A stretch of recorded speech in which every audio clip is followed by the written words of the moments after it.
ഒരു മുസ്ലിം പെൺകുട്ടി അവളുടെ കോളേജിൽ എന്തോ ഒരു പരിപാടിക്ക് ഒരു ഗ്രൂപ്പ് ഡാൻസ് കളിച്ചു. ഹിജാബ് ധരിച്ചിട്ടാണ് കളിച്ചത്. അതിപ്പോ ഭയങ്കര വിഷയമായിരിക്കുകയാണ് സുഹൃത്തുക്കളെ. ഇൻസ്റ്റാഗ്രാം തുറന്നു കഴിഞ്ഞാണെങ്കിൽ ഈ പെൺകുട്ടിന്റെ ഡാൻസും അതുമായി ബന്ധപ്പെട്ടുള്ള കുറെ റിയാക്ഷൻ വീഡിയോസ് മാത്രമേ കാണാനുള്ളൂ. ഈ പെൺകുട്ടി നല്ല അസലായിട്ട് ഡാൻസ് കളിച്ചിട്ടുണ്ട്. പക്ഷെ പലർക്കും അത് അത്രക്ക് അങ്ങോട്ട് പിടിച്ചില്ല. കാരണം എന്താണ്? ഈ പെൺകുട്ടി ഒരു മുസ്ലിമാണ്, ഹിജാബ് ധരിച്ചിട്ടാണ് ഡാൻസ് കളിച്ചത്, അത്ര തന്നെ. നിനക്ക് നരകത്തിലെ വെറുക്ക് കൊള്ളിയാകണോ മോഡോ എന്ന് പറഞ്ഞുകൊണ്ട് ഇപ്പൊ കുറെ ഇറങ്ങിയിട്ടുണ്ട്. അതിൽ മെയിൻ ആയിട്ടുള്ള ഒരു താത്തയാണ് മൂബീസ് പാരഡൈസ് എന്ന് പറയുന്ന ഒരു താത്ത.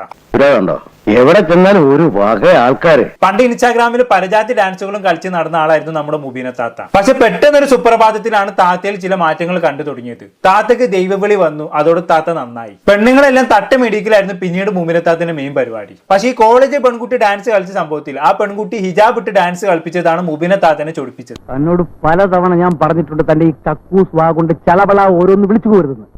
ഈ വീഡിയോ നിങ്ങൾ ശ്രദ്ധിച്ചാൽ മനസ്സിലാകും, ഒരുപാട് പെൺകുട്ടികൾ മനോഹരമായി ഡാൻസ് ചെയ്തിട്ടും ഒരു പെൺകുട്ടിയാണ് ഏറ്റവും കൂടുതൽ ശ്രദ്ധിക്കപ്പെട്ടത്. എന്തുകൊണ്ടാണ്? ബിക്കോസ് ഷീ ഈസ് വെയറിംഗ് ഹിജാബ്. അതിന് നീ എന്തിനാ നിന്റെ കാർബറേറ്റർ ഇത്ര ചൂടാക്കണേ? എന്തോ വലിയ കണ്ടുപിടുത്തം നടത്തിയ പോലെ അള്ളത്താത്ത വന്നിരുന്നു പറയുന്നത്. ഒരുപാട് പെൺകുട്ടികൾ ഡാൻസ് കളിച്ചിട്ടും അതിൽ ഹിജാബ് ധരിച്ച പെൺകുട്ടി മാത്രം ശ്രദ്ധിക്കപ്പെട്ടു പോലും. അതെന്താ? നിങ്ങളെപ്പോലുള്ള ആളുകൾ തന്നെയാണ് താത്ത അതിന് കാരണം. അത് ആദ്യം മനസ്സിലായി. 10-12 കൊല്ലായിട്ട് ബ്രഹ്മചാരിയെ പോലെ ജീവിച്ചവനാ ഞാൻ.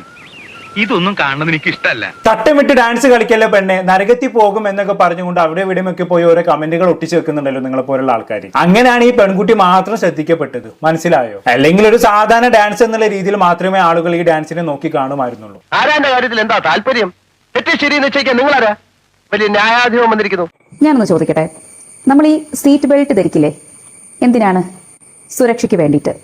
ഈ സീറ്റ് ബെൽറ്റ് ധരിച്ചുകൊണ്ട് തിരക്കുള്ള സ്ഥലത്തിലൂടെ 100-120 സ്പീഡിൽ കാർ ഓടിച്ചു പോയാൽ എങ്ങനെ ഇരിക്കും? ആ കാർ ഓടിക്കുന്ന ആൾക്കും അവിടെ യാത്ര ചെയ്യുന്ന എല്ലാവർക്കും ഡേഞ്ചർ അല്ലേ? പിന്നെ ഈ സീറ്റ് ബെൽറ്റ് കൊണ്ട് എന്താണ് പ്രയോജനം? എഡ്യൂക്കേഷൻ തീരില്ലാത്തോണ്ടാ.